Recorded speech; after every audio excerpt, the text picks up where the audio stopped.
Hello everyone, thanks for dropping by.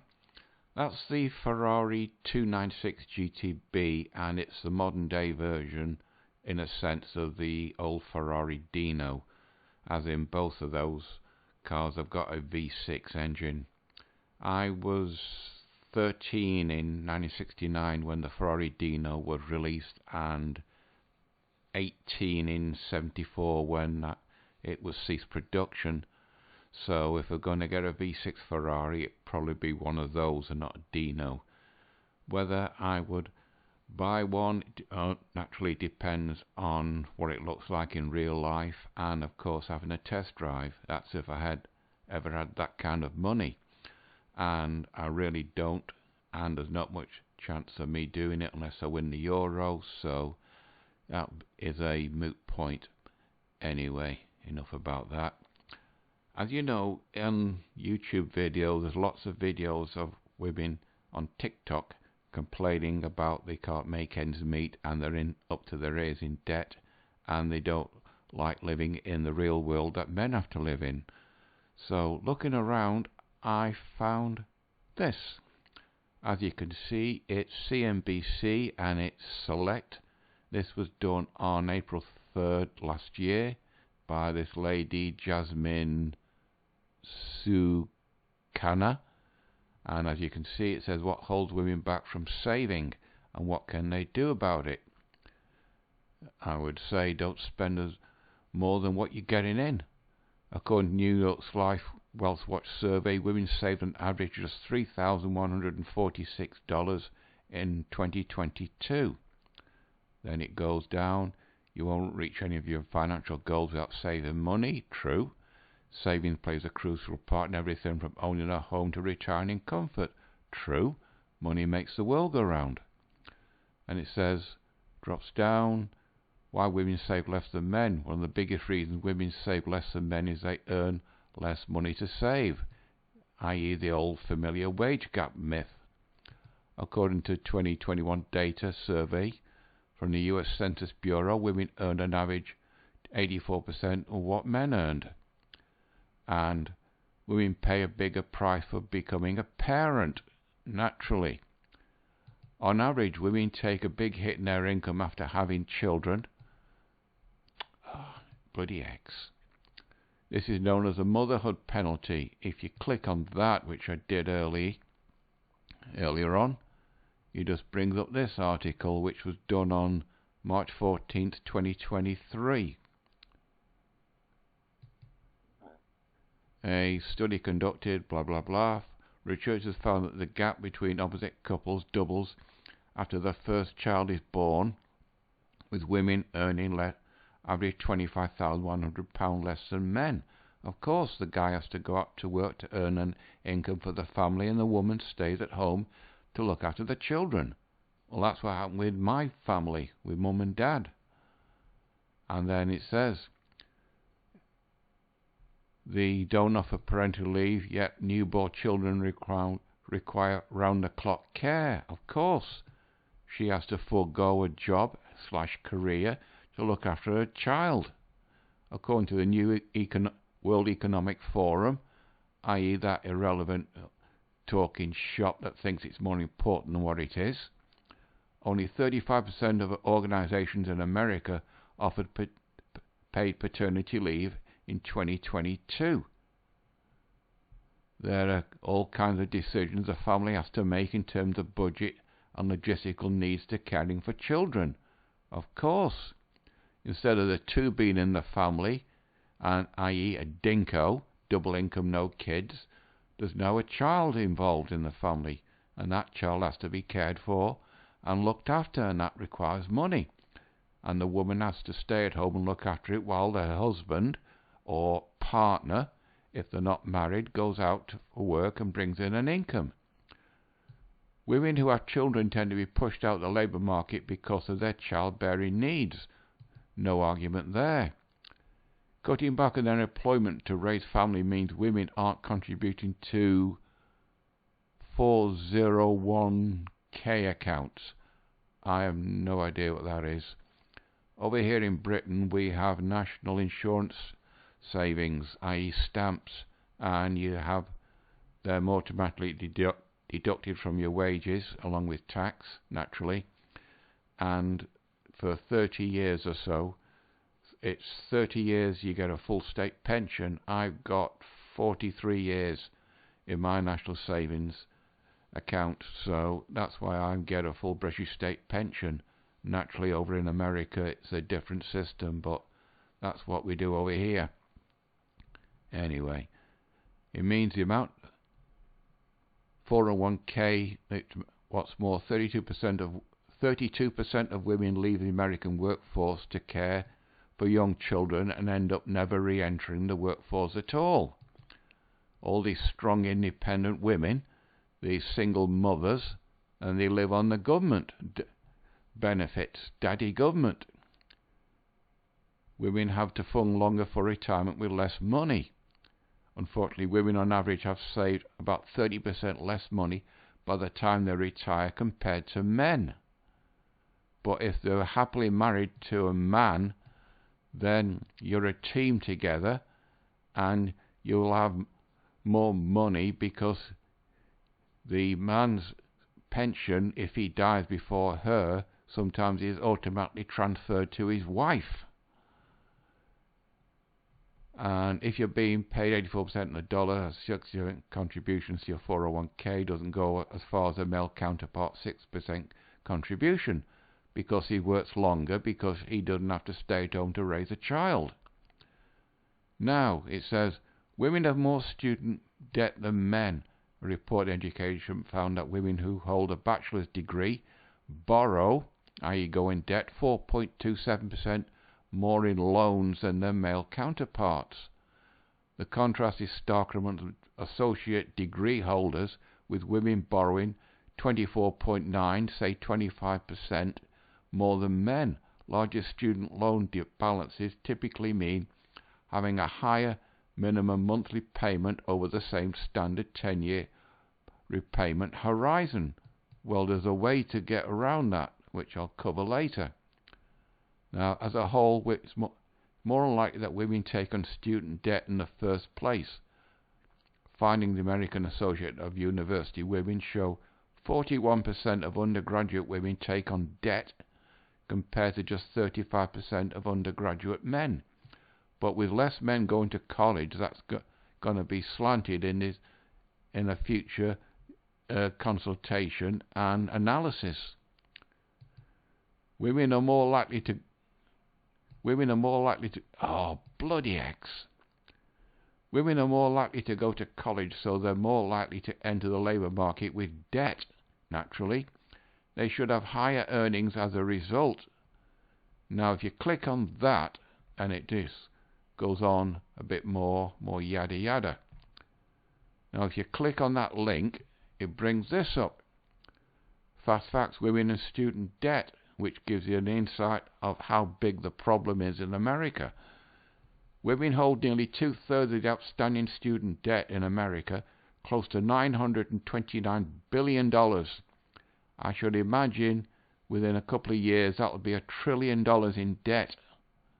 That's why women want to get a guy to go with them as an ATM to pay off the student debt, and once it's paid off, then they clear off and try and chase after Chad or the 1%.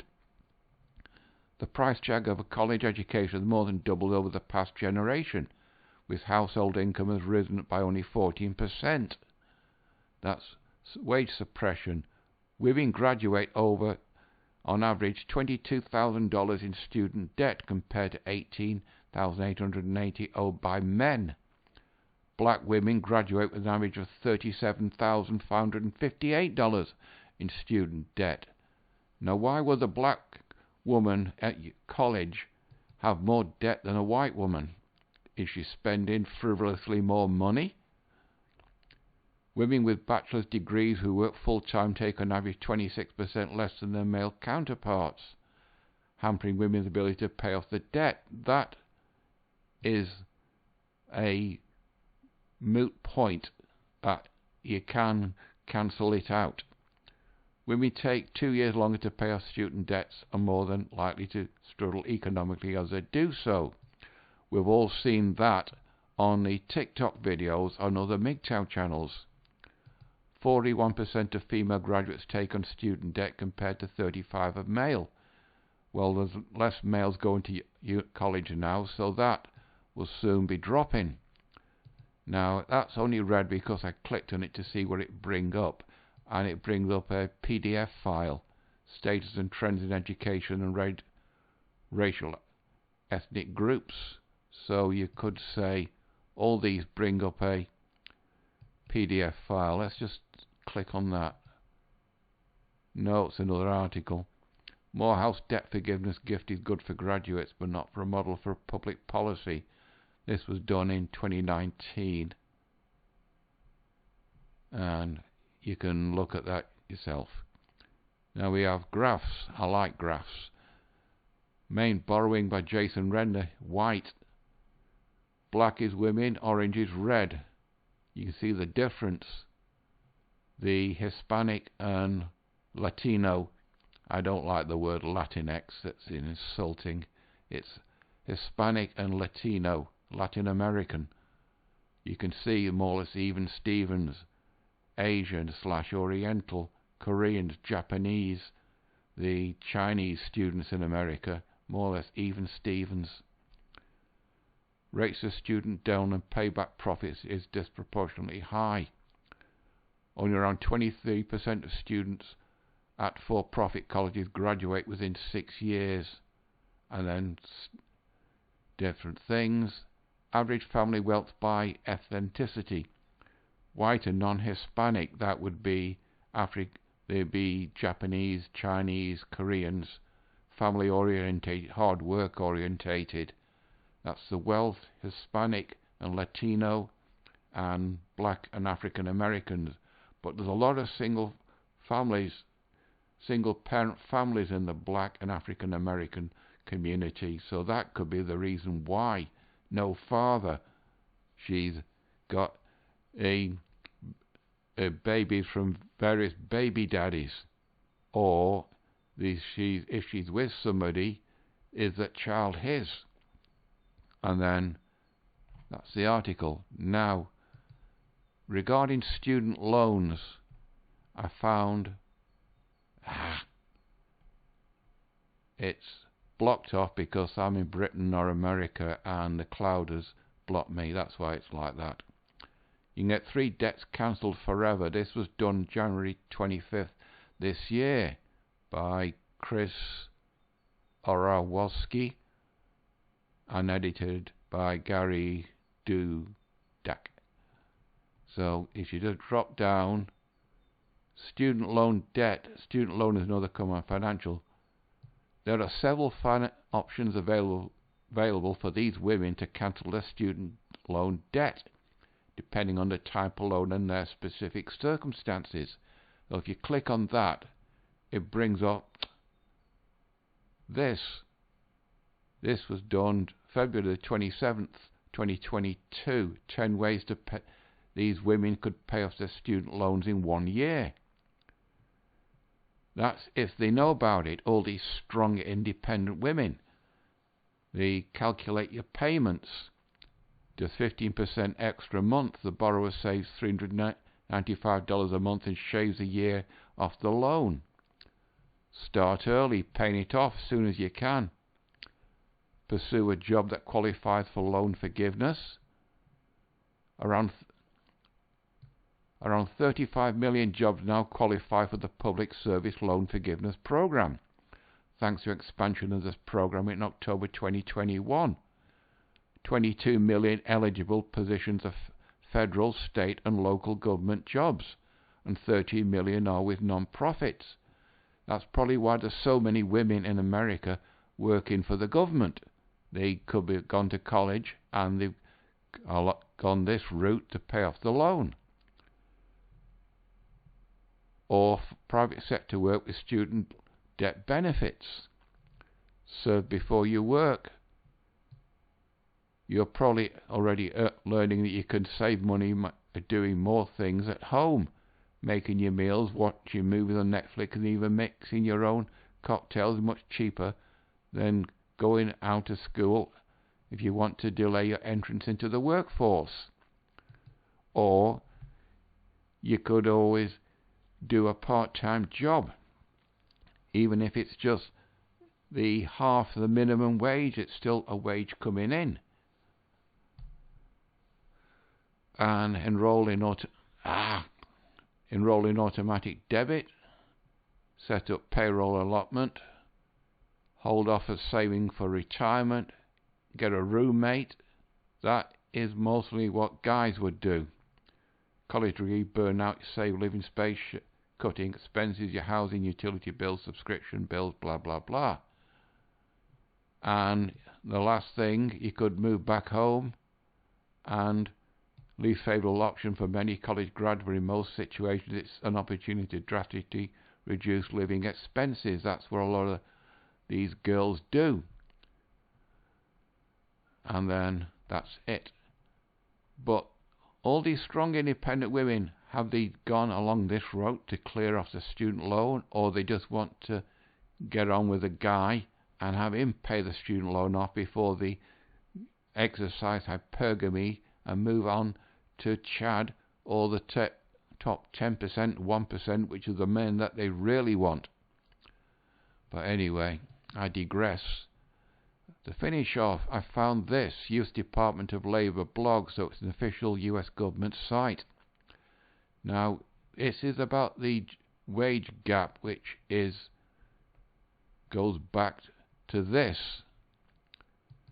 Now, this bit is the only bit which stands out. Not going to do it, but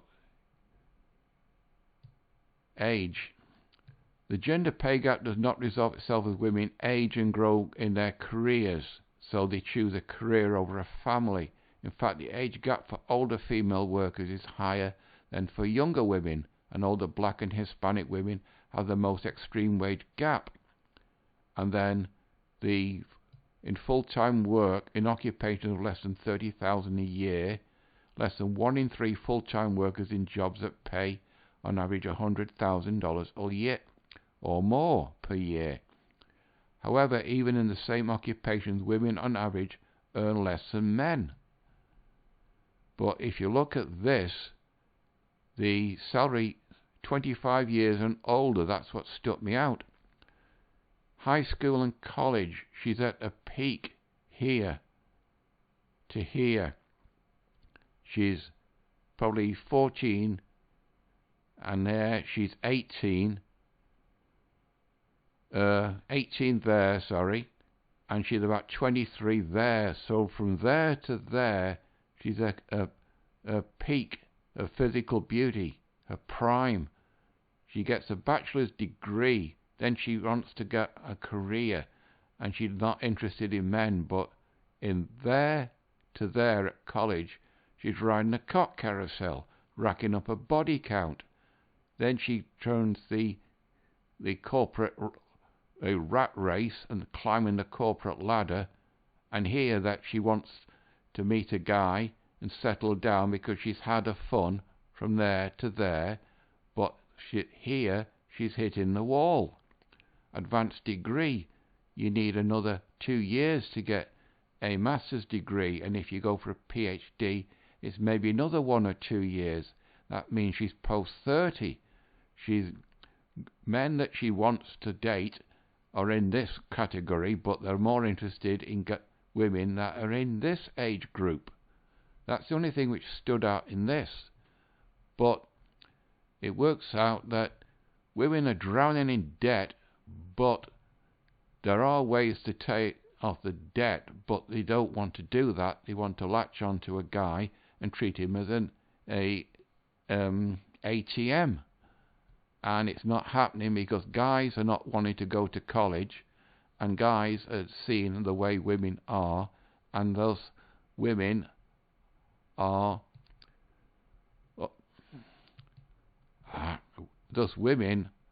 can't get any money to save for their old age, and they complain about it on TikTok. Sorry it's a bit iffy, people, but I found one or two other things that I want to cover in the next couple of weeks or so, but for now, you know the routine. Like, dislike, comment, subscribe. It's completely up to you. But women and student debt, but there are ways for the women to get off student debt, so they don't need to latch on to guys to pay off the student debt.